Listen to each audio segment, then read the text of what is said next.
Hello sir, my name is Sanjo Martin Pratama Storus and I now reading is 2 Corinthians verse 1 until 18. So I made up my mind that I would not make another painful visit to you. For if I grieve you, who is left to make me glad but you, whom I have grieved? I wrote as I did, so that when I came I would not be distressed by those who should have made me rejoice. I had confidence in all of you that you would all share my joy, for I wrote you out of great distress and anguish of heart and great distress with many tears, not to grieve you, but to let you know the depth of my love for you. If anyone has caused grief, he has not so much grieved me as he has grieved all of you to some extent, not to put it too severely. To punishment inflicted on him by the majority is sufficient.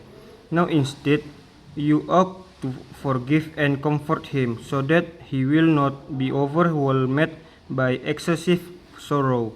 I urge you, therefore, to reaffirm your love for him.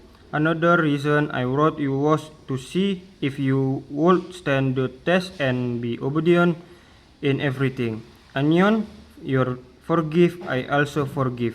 And what I have forgiven, if there was anything to forgive, I have forgiven in the sight of Christ for your sake, in order that Satan might not outwit us, for we are not unaware of his schemes.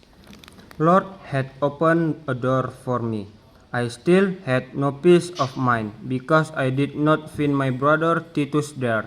So I said goodbye to them and went to Macedonia.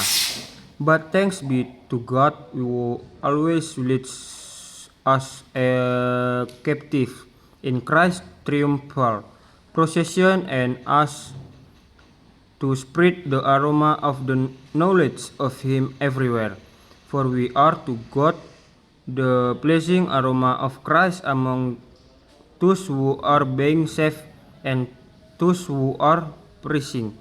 To the one we are an aroma that brings death, to the other an aroma that brings life.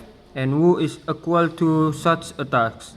Unlike so many, we do not peddle the word of God for profit. On the contrary, in Christ we speak before God with sincerity as do sent from God. Thank you, sir.